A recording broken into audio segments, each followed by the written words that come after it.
Hello, beautiful people, and welcome back to another episode of Two Girls, One Doc. One Doc. It's your girl, BD. It's Foreign's the fiance.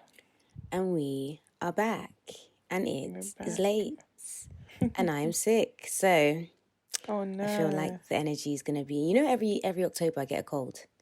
I didn't know that. Every October since 2016, I get a cold. And, the cold isn't really in full form right now, but, I feel like she's pending.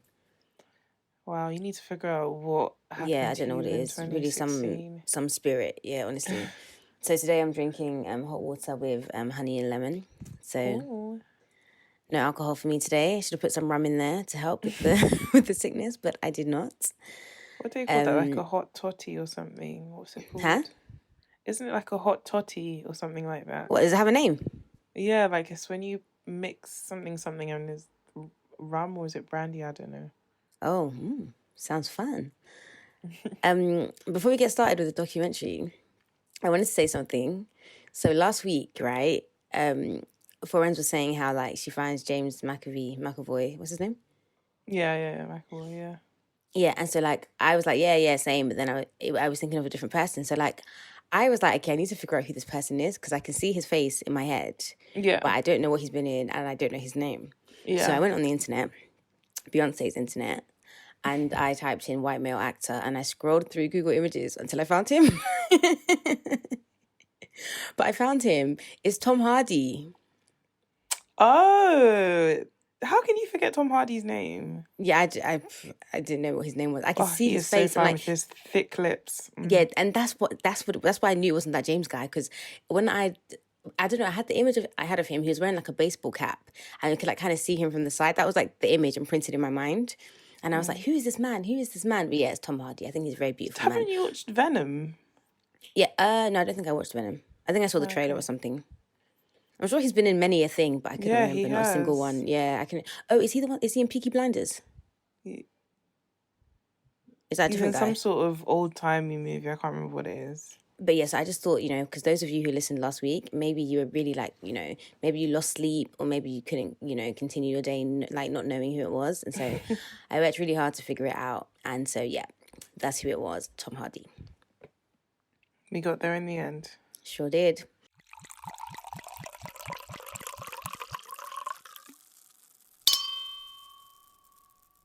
But yeah, today we are doing, as we said, it's spooky season. Woo! And we are covering a few episodes from Unsolved Mysteries, which is on Netflix.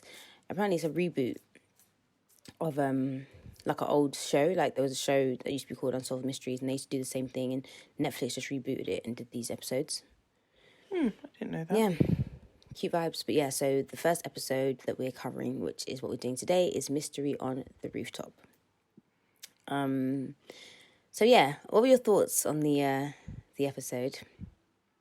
I've watched it. Well, not watched. I've heard this documentary many ways. Well, not the Well, let's say the case. I've heard it many ways. Yeah, what do you think of the documentary? Yeah, so I think it was interesting because there's a bit, and when we get there, I'll say it. But there's a bit I could never visualize because I've always listened to it on podcasts. Right. So it was very helpful in visualizing it. But I'm not a big fan of unsolved mysteries. They really make me lose sleep. Yeah. I don't like them. I don't even like listening to podcast episodes where there's not a conclusion. Yeah. So yeah. That's but all in all, huh? That's why it's spooky season, I guess. But all in all, it was good because I think sometimes, because I listen to a lot of crime podcasts, I don't really watch the things. It's really, it reminds you that these cases you listen to are actually people. Sometimes it's really easy to forget that it's just it's not it's easy to forget that they're human beings, and you're so fixated on the interest in the case and the crime. Yeah. You forget that these are people. Someone. Yeah. Yeah. And in this documentary, you could really feel that this was someone. So yeah. I also liked it because I think, and I reckon this is because it's episodes of a series as opposed to just a series on this one case.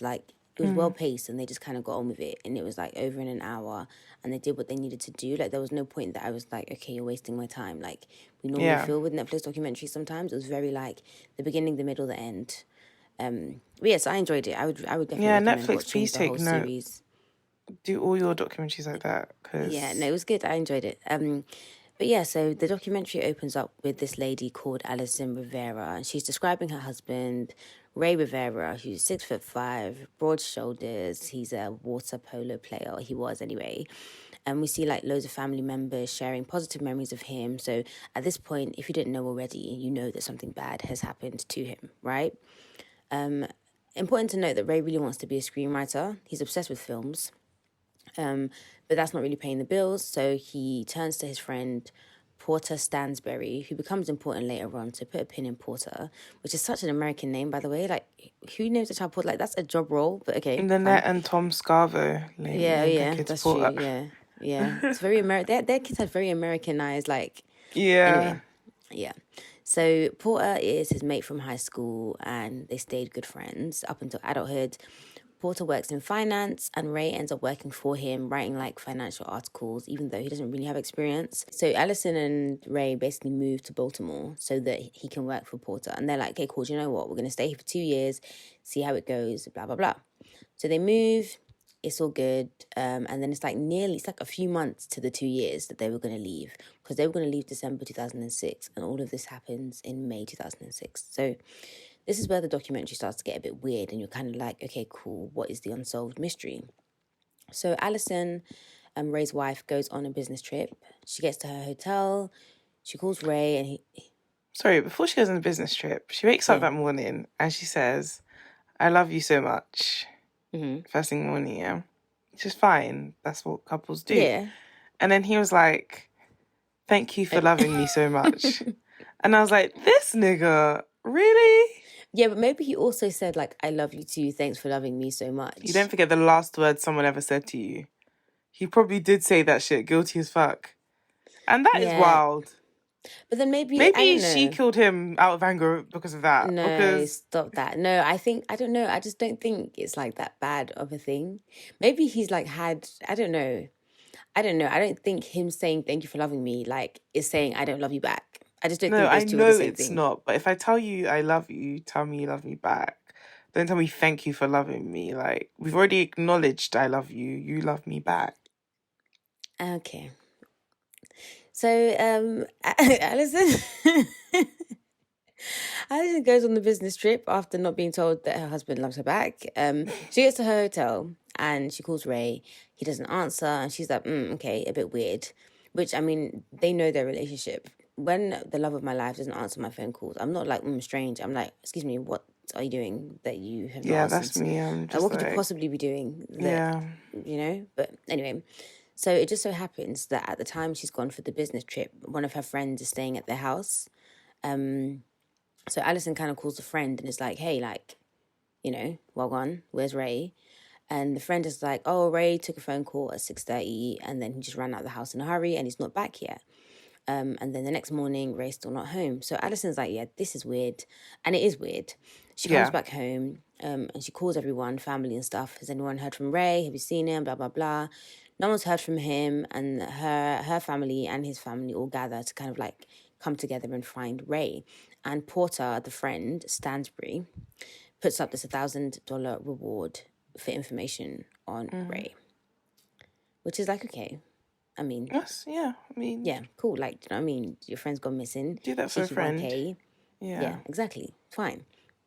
So they're scouring the streets, nothing. And all of this I just think to myself, like, if your friend goes missing, like, how do you even begin to, like, what, do you just walk around and just hope that... Do you know what I mean? Like, how do you even begin to... Because missing is so weird. Early 2000s. This is not like, oh, share my location, like live location. Yeah. Missing is so weird because it's like, where the fuck are you? Yeah, like, where are you? You're somewhere. Yeah, where could you have gone? Like, I know all the places you go to, so where's this random place that you are that I don't know. But the footage, strange. there was home footage, a lot of home footage in this, and there was footage of them literally on table. They looked like the way you'd expect police officers to be when they were on a case. Like, they had all the papers and they were calling, and it was just heartbreaking, to be honest. And you could just see how much people loved him because they dropped everything and flew there to look for him. Yep. And that's, I think, ties into that point you were making earlier, where like he was somebody's something. Like he literally was so many things to so many people. Yeah. He wasn't just a body they found. Oops, spoiler alert. But yeah, so the news starts to get involved.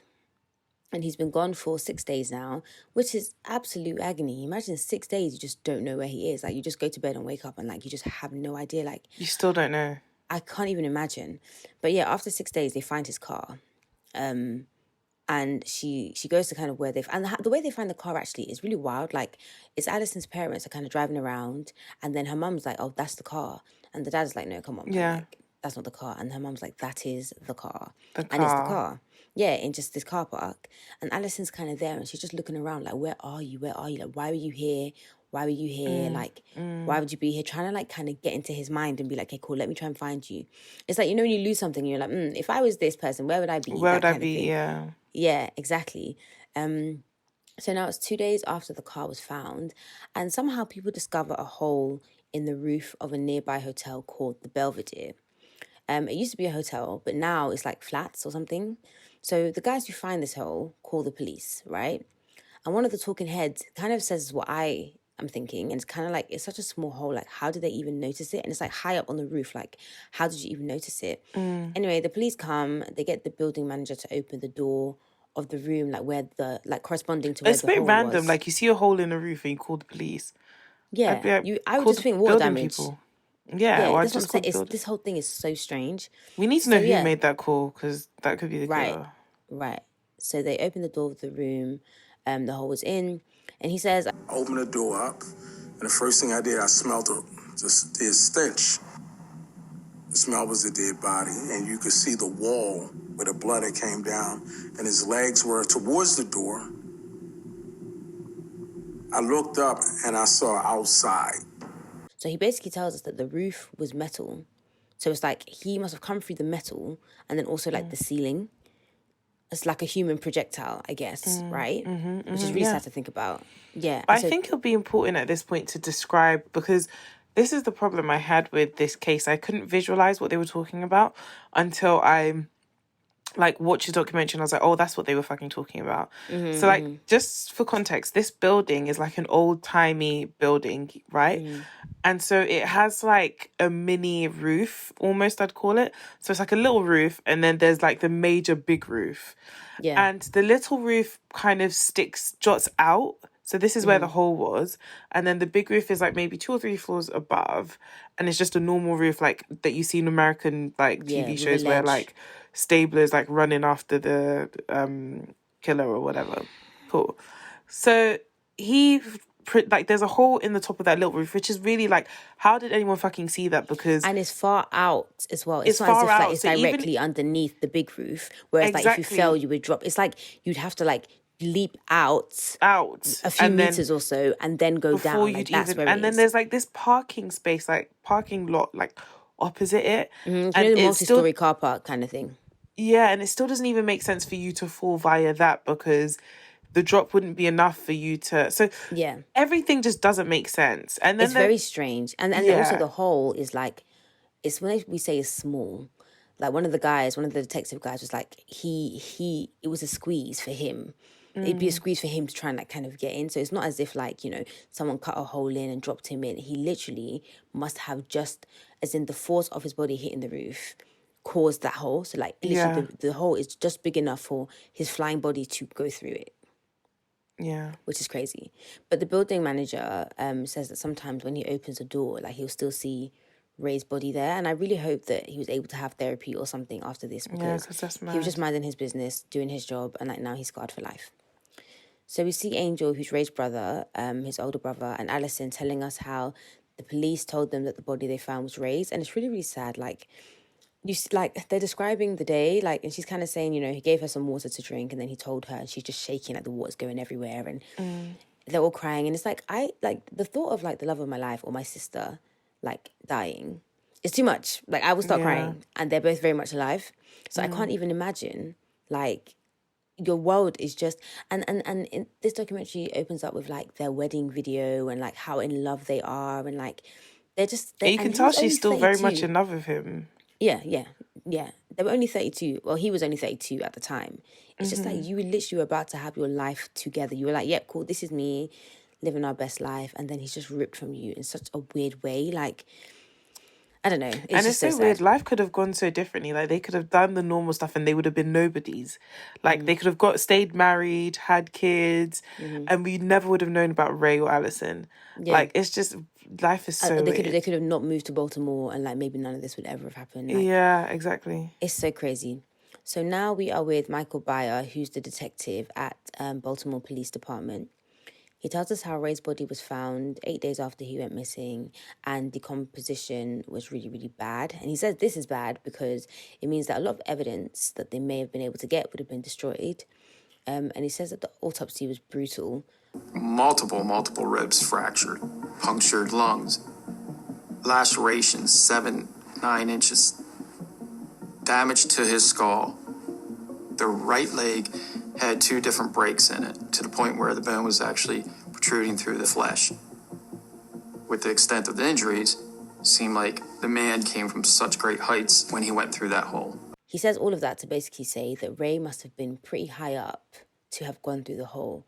And like we said before, the hole wasn't really that large, and it was kind of clean. Not clean as in like clean, but clean as in like whoosh. Like it's not as if there was jagged and someone had cut through it. It was like I kind of think of it like it's like a bullet like going through something. Like it's just like 100%, yeah. It wasn't like the roof caved in. It's like this, and so you just think like how? That's the whole point of this documentary. It's like where did he come from? How did he get through that hole?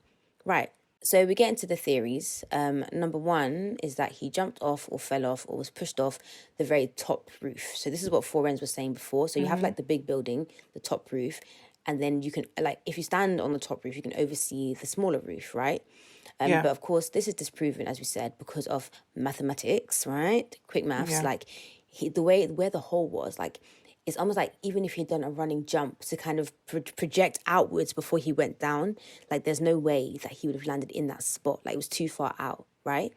So we couldn't do that. And also Alison is like, mate, this guy was scared of heights. Like why would he like voluntarily go onto this roof, like even if he was right? gonna kill himself or take his own life, that he wouldn't have done it that way. That way, exactly, because he was so scared of heights. So theory number 2 is that he jumped, fell off, or was pushed off the parking lot. Again, doesn't make sense because of where the hole was and where the parking lot was and all that stuff. And then the third theory is he fell off or was pushed off or jumped off, whatever, the 11th floor ledge. So this one kind of makes sense with where the hole is, but then it doesn't make sense because of how to get onto the ledge. Like he wouldn't have had access to the ledge. Of course the cameras aren't working, but he wouldn't have had access to the ledge because you would have had to go through someone's like room or office or whatever, and nobody said they saw him and nothing like that happened. And it just seems very like also there was no CCTV footage of him in the hotel that night, so it's like how did he then get to the top of the thing? With nobody seen him, and he's like a tall big guy, you would have noticed him. Yeah, exactly. And it's like another point they make is that, again, it's not easy to get to the roof. Like, it's not hard. It's not easy to get to the roof, like we said. And we saw a similar thing with the Elisa Lam case that we did an episode on before. Like, how did you get there? Do you know what I mean? Like, very strange. So, yeah, there's also no CCTV footage, like we said, of him. And also on the roof, it's not working, which is like... okay. It was disconnected. Right. And that's key. It wasn't not working, it was disconnected that day. Right. So the police deem this a suicide. They say that he died by suicide, and no one believes it, as in terms of the family. Also, can I just say as well, by the hole where his body went through, they found unscratched glasses and his phone. And his phone was perfect, in perfect condition. Yeah. Like she actually shows us the phone. No cracks, she still nothing. has it, yeah. And his even flip-flops were kind of just like there. His flip-flops just had like one of the like bonged bits that goes in had like come off. Yeah, and that they was were even there. They were there like on the floor, like placed. Yeah. And that's even another reason why he couldn't have run and jumped, because he was literally wearing flip-flops. Like you wouldn't be able to run at the speed you need to in flip-flops. So and again, it doesn't make any sense. Ledge. Mm-hmm. It doesn't make any sense because like if he was literally if he fell from that height, you would have literally noticed like his phone and his whatever would be cracked. And why the damage that there was to his body, right? If he had his glasses on or on him They would and have his been, phone on or on him, then they too would have perished. Like, I know Nokias were doing bits back then, yeah, but but they then would even at have, that, even at and that, even his literally, flip flops, if he fell, his flip flops should be with him, like in the hole at yeah. the very least. Yeah. Or like askew, not placed. Do Yeah. you know what I mean? So it seemed very staged. So it's like, did someone put them there or to kind of make it seem as though he jumped? But then it's just so weird. Very weird. Yeah. So Alison meets up with the medical examiner, who's kind of like, yeah, like I know what the police are trying to do, but I'm not going to close the case because I'm going to deem this death as undetermined because lots of these injuries that he had weren't consistent with the fall that he had. So what they're kind of trying to say is some of these injuries were sustained before this fall happened, which means that there's foul play involved, which is what the family believe. Yeah. And his money clip is missing. Right. But I mean, I don't think anyone was trying to rob him, really. I don't think it was robbing, but it's just, I think whoever staged that scene forgot that piece because he would have had it on him. So they What's probably, the money clip? what is it?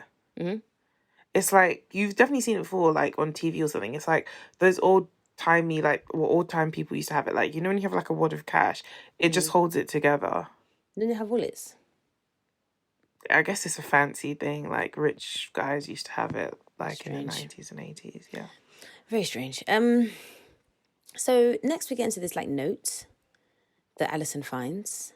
And it, I mean, it's weird, right? She finds it, he left it on the day that he disappeared.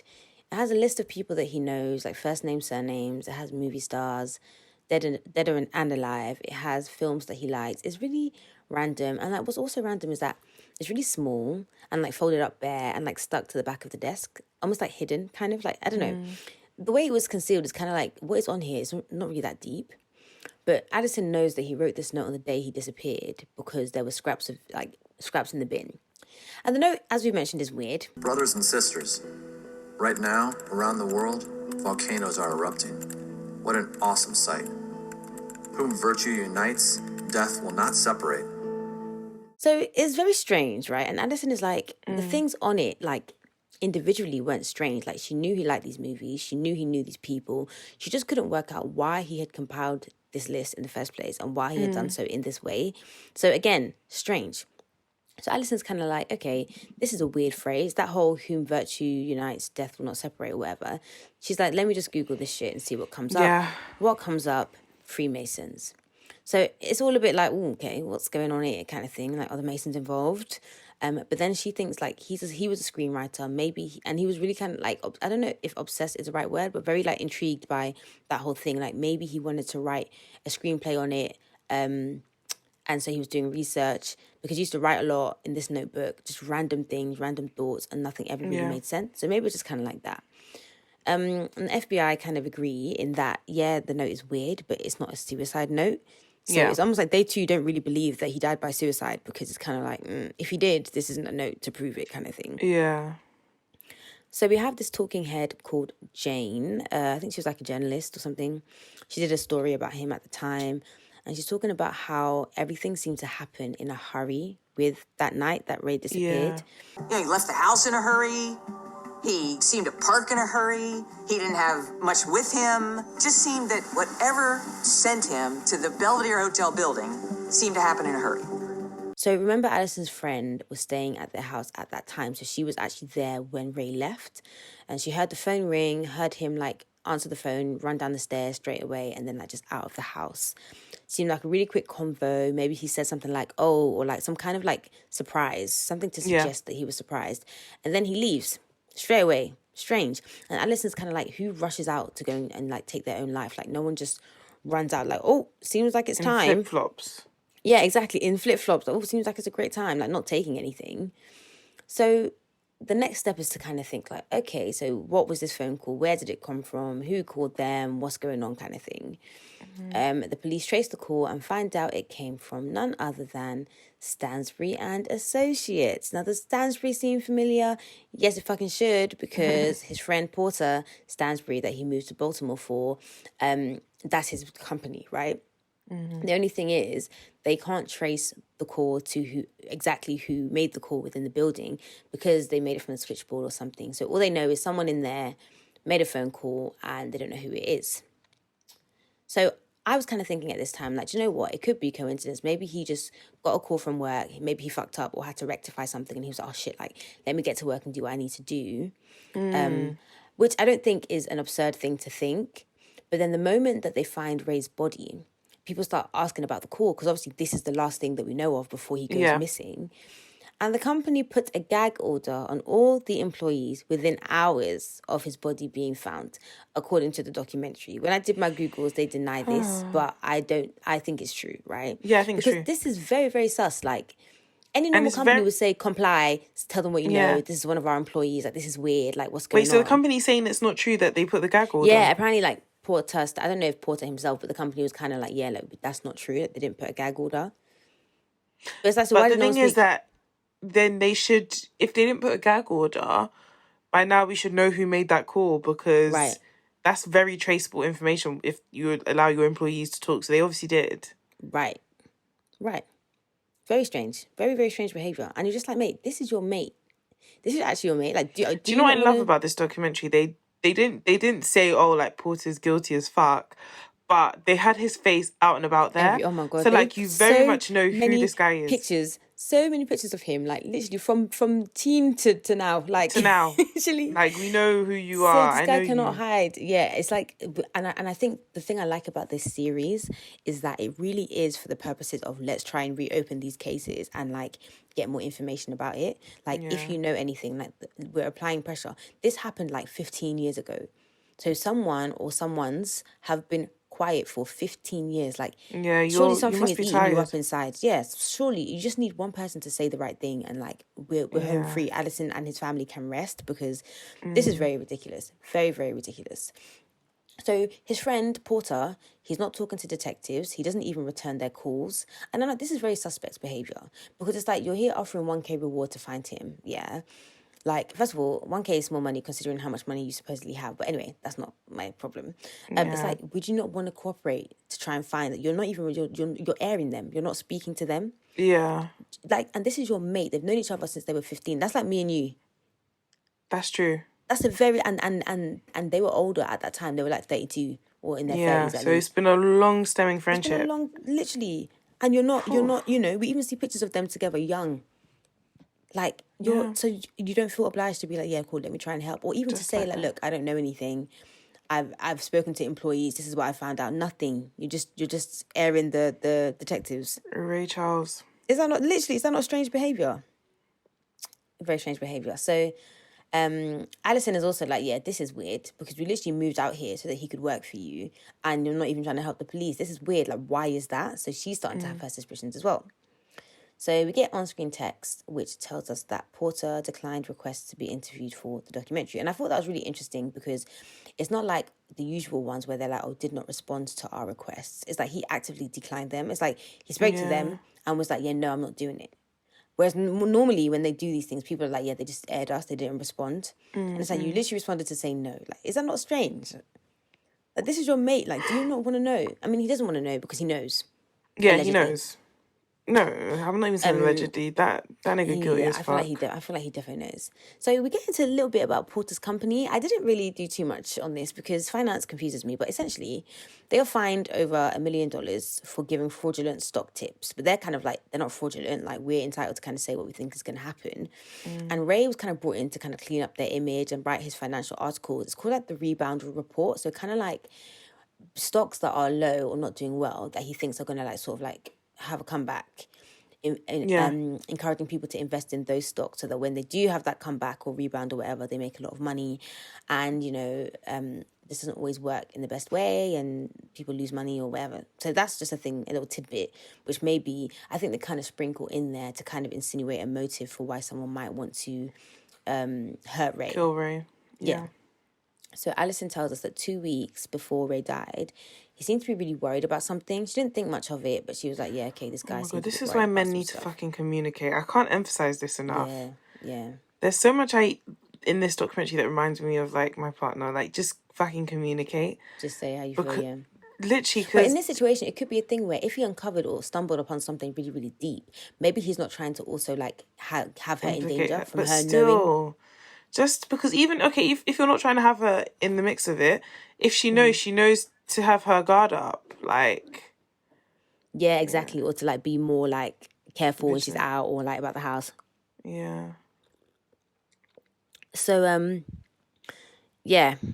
Then the Monday before he went missing, their house alarm goes off at like 1 a.m. He's never done that before. But like Alison tells us that Ray looks really, really scared. And like, he comes downstairs with like a bat. And she was like, this guy is never scared. I've never seen fear like this in his eyes before. Like, what is he afraid of? Police come, they say it's a squirrel. But it's like, mate, is this the first squirrel to come to your yard? Like, that 1 a.m., the alarm's doing ring, ring. Very strange. So yeah, happens again the next Tuesday at 1 a.m. And they say one of the windows has been tampered with. If it was kind of like someone's trying to get into the house. And we're actually back at the house. Alison's kind of showing us the window where it happened and stuff like that. So it's crazy because that Tuesday, 1 a.m. is when the alarm went off again. And that evening is when he left and rushed out the house and never came back. So Alison's kind of convinced that like this had something to do with his death. Like whoever was trying to come in or intimidate them, like maybe that has something to do with him dying. Yeah, I mean, I don't think that's inconceivable to think that. No, I don't think it's far-fetched. I also think I know what happened. Oh, we'll get into that in the end. So Alison and Angel think that Ray was killed. I agree. 3 weeks into the investigation, the main guy, Michael Byer, he gets pulled off the case. He kind of says to us, look, I'm the only one on my floor that thought that this was murder and not suicide. And then he gets pulled off the case. They put him on like traffic duty or whatever. You know in Brooklyn Nine-Nine when like when you misbehaving, they put you on. Yeah, so they do that and it's kind of like, this thing goes all the way to the top. Trump. All the way to the top. Trump. Literally. So Alison finds out that, they've taken Michael Byer off the case and she calls the police and is like, hey, like, what's going on with the case? And they say to her, and I quote, you need to get it through your head that your husband committed suicide. And I'm like, now I have to throw my phone and I have to send you guys anthrax. Like I'm just like, do you know that this is a person? Literally. This is not just a body that you found. This is a human being with family. With a family. And it's like if you really look at it, this doesn't make sense for this to be a suicide. Like, you just want to close the case nice and easy and be like, all right, off you go on your bike. Like, no, this does not make sense. She's not in denial. Like, she has legitimate doubts about what happens to her loved one. I cannot believe they said that. Anyway, I can't believe it. So our detective, Michael Byer, says, like, this case is only going to get solved if someone that, like, Ray works with comes forward. Someone needs to spill the tea. I agree. I don't know what that gag order, how strong that thing was, that in 15 years, no one has said anything, or no one has said anything to someone else who's like come back and said, oh yeah, this is, somebody told me this. Do you know what I mean? Like, so strange. So the documentary is coming to a close now, and his brother, Angel, is telling us how much grief the family is still in. Like, he says things like, life has moved on, of course, and like, good things have happened. Like, him and his sister both had children, and like, as happy as they are about certain things, right behind that is like, oh, Ray should be here, or should have been Uncle Ray. And I think that's probably how grief works. It's like, it doesn't ever really go away. It's just kind of like you having to live with it and deal with it every single day, which is just so horrible. And then it's like that added element of not really truly knowing what happened. Yeah. And then the added element of people telling you that, like, yeah, your brother, your husband, your son, whatever, died by suicide. It's like, yeah, but he didn't. That's not true. Exactly. And the person who in charge or who caused his death is just out here chilling 15 years later, doing up Stansbury research, changing your company name and shit.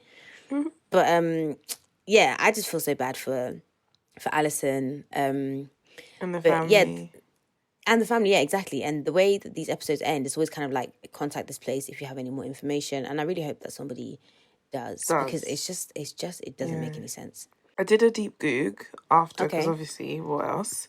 Yeah, so, I tried to. You tried to? You didn't find anything? Nothing it was just all the same articles saying the same thing, just recapping the documentary. And I was like, meh. Okay. So, first of all, I wanted to find out if Alison had, like, moved on. Because part of me hoped that she had, like, found love and had kids and whatever. She hasn't. She's like moved back to California, which is where they were meant to go back to. But it doesn't seem like she ever married or anything. I don't blame her, Yeah, I think Ray was really the love of her life. And it still seems like she's very close to his family. So And also, I feel like there is no closure. Like, as much as I say I don't believe in closure, yeah, that's just in terms of like relationships. Like, oh, we broke up, or he did this. He goes, what? In this situation, it's like the love of your life is dead, and you don't know why. yeah, so how can you even move on? Right. It's just, yeah. So I kind of understand why that would be. But yeah, sorry, go on. Yeah, so so it says someone tried to pick up Ray's computers. Like, they kept calling to pick it up before, like, so when it had been taken in for, like, Forensics. yeah, it had. So which leads me to believe they did not look into his computer well enough, or there was something in code that they overlooked, because I think that note was written in code. I don't think it's whatever. I think it was written in code and someone just hasn't cracked the code. Right. So it makes me think that they didn't look at the computers well enough, because apparently someone literally kept calling, asking, like, can the computers be picked up? Can they be picked up? And, like, Alison wanted them to investigate that more and they didn't. So I have some theories as well that I found. One was about him being hit by a car from the from the car park and then falling through the roof. But that didn't make sense because... But how fast would the car be going in a car park for it to hit him? Also, and then that's one. Part of the car would have been hanging off the roof and somebody would have noticed that. And two, also, like, the way he fell through that roof was very pointed. So if you get hit by a car, it would be a bigger hole. I think he was dropped from a helicopter. That's what I was going to say. So that's what I think. The second theory was that he was... Because he was really into movies, there's this thing called David Fincher's The Game. So it's a game. Oh, yeah, it's a movie called... Yeah. I'm actually going to watch that movie because it looks really good. And it's pretty similar. And then the guy ends up, like, jumping off a roof. But then he doesn't die, but it's the same thing. So people are like, oh, maybe he was trying to reenact that because he's into movies. But then just, like, racing out of your house to reenact a movie. For me, I think he uncovered something that he shouldn't have. Or, like, maybe like, this might be a long shot, but sometimes the most ridiculous thought is the real thing. Yeah, like, life is stranger than fiction. I think this Porter might be, like, a Freemason or something. I don't know, some cult. And maybe Ray, like, uncovered all of this stuff. And he was called that day by the business. And he went into a helicopter. Because where this place is that he was found, the Belvedere, is that what it's called? It's not actually far from Porter's office. So it's plausible that he would have gone to his office rather than going to... I don't know whether they checked the CCTV to see if he went to his office that day, but that seems very likely. So it's possible that he would have gone to his office, they got into a helicopter, and I don't even know if he was meant to be killed or if he fell or something, but I definitely think he fell, because the reason that theory was written off was that people said that, well, we didn't hear anything. They were asked about this, like, did you hear blah, blah, blah? And everybody was like, no. But then when I was reading up, one of the detectives was like, the altitude at which the helicopter would have been flying for him to fall and hit, like, he literally was almost like a missile that hit that thing. Yeah. It would have been very high, so you may not have heard it, But then when I saw that, it was like, so they said the same thing in that, like, for them to have heard the helicopter, it would have had to be quite low, right? Yeah. But then also for him to have, like, fallen in that building, he would have had to been quite low. Like, if it was higher, he could have gone anywhere. I mean, and anywhere does include also the building. And maybe it was just they didn't plan it to be there. Maybe it was just matter of fact, just chance that he hit that building. But if he had fallen from a higher altitude, he could have literally been anywhere. And so if someone was trying to, like, kill him and, like, hide it, then, like, why would they take the chance, not knowing where? And then also, I don't think it was intentionally meant to be killed. How would his glasses and thingies end up? Like, even if they also fell with him, how would they have been undamaged? I don't think he was intentionally meant to be killed, and I think that's why the glasses and everything was placed there, and I think that's why the money clip wasn't there, because if somebody was really trying to kill him, they would have gotten rid of all the evidence, like, and made it not even... And his body wouldn't have even been there. I think it was an accident. I think he was in a helicopter and he fell by accident. And then Porter, in a rush, just left all of those things. And I just think he got away with murder. And he has enough money. And because Porter's worth, like, over 100 million. I think it's either 240 million or 140 million. But he's worth a lot of money. And he was back then. He definitely was one of those preppy white boys that came from a rich family. Yeah. So in all the pictures of all of their friendships, like Ray is the only person of color in all the pictures. It was like literally, just like so rich, preppy, white looking guys. Yeah. literally, like he gives me Andy Bernard vibes from The Oh my god. Office. Yes. Literally same vibes. But a lot more So calculated. I just don't. I think he did it. It was an accident, but I don't think he. I don't think he meant to do it. I don't think he was like, "Oh, I'm going to kill him." I think he did. I think Ray was getting too close to something. He did it, and I think they just went into the helicopter to have a conversation away from, like maybe Porter thinks Prying that his eyes. office is bugged or prying eyes, whatever. And I think Ray fell, and that's how it happened. I don't think. I think the helicopter is the only thing that makes sense, just because of the way that he went Yeah. through the roof. Like nothing else makes sense. Like I'm sorry, At like even if he all. had jumped from the roof, I don't know that he would have maybe he would have landed and broken some bones or something. But I don't know. He went through the roof, guys. Like when you watch this documentary, literally there's a hole in the roof. And also the whole thing about people didn't hear or see a helicopter. First of all, if you're in a building, you might not hear it. That's one. Because I don't live a crazy like distance away from like the airport and stuff like that. And like if you asked me today, oh, did I hear or see a plane fly over? I cannot conclusively tell you whether I did or I No, but didn't. helicopters are different. Like I remember hearing, I was in this house, like, and I heard helicopters. I was like, wait, is that helicopters? No, it's hella loud. But what I'm saying is, it wasn't close enough for people to whatever. To hear. And even like somebody could have been in passing, maybe heard it, but it's not even something they recall because You register, yeah. exactly. So I think it was a helicopter, and I don't think Porter meant to kill him. I think he fell by accident, and then Porter probably just got someone to go up to the roof, and it probably is somebody who you wouldn't even notice. He could have even paid a bellboy or something. Just go to roof, drop these things. I I just don't feel know. like somebody. But then also, if it was an accident and he fell from however high, yeah, how is Porter going to know exactly where he fell to? Which is why I think he put that reward out, because he didn't think they would find the body. Because if you could fall anywhere. Do you That's understand what I saying. mean? You could fall anywhere, which means you literally could have fallen onto the street, and somebody Yeah, would so have I'm found saying it. it's just him falling through that roof is coincidence. It wasn't meant to happen. So what I'm trying to say is I think he put that money up because obviously he maybe thought, oh shit, this man fell through the roof. Yeah, but what I'm saying is, at the time that he fell, yeah, say he fell from such a high altitude, Porter doesn't know whether he fell on the roof, on the street, on a bus. He doesn't know. So how then does he know to put the glasses and the slippers on this roof? If he, Oh, maybe he saw, maybe, well, I don't know. that's what I'm saying. Because think about the altitude you're speaking of, yeah. How does he know where he landed? That's what I don't mean. know that bit. See, it just doesn't make any sense. It's unsolved. I think I solved that shit, but... Yeah, I just really pray that one And day. also, I don't know, man. He could have found out. There are ways to find out. He could have found out. I don't know. I don't think that is the least, like, that makes the least sense. He could have found out. I think Maybe whatever they happened hovered is a bit strange. lower to see, and then they saw the hole, and they're like, oh shit. Oh, and to be honest, it was the workers that found the hole. But then they called the police. So Yeah, and one of them could have planted. if they And were also working and also on top of that, you had many days to find that hole. It was 8 days later they found his body. Mm-hmm. So in that time, the glasses and stuff could have been planted there. Yeah. Listen, literally anything could have happened. Could have been aliens for all we know. I did think aliens for a sec, man. No, but I feel like they're not, I don't know. I feel like aliens are sick of us. I don't know that they would be bothered to. Do you know what I mean? But yes, it's time for our new segment. The real crime, I think, was the beard. Where we focus on something during the documentary that may not be criminal, but we definitely consider to be a crime. What is yours for the week, babes? Crime was probably the phone he had. Even for the time, it was a bit like, whoa. Like, I don't know what make it was. It wasn't a Nokia. It was like...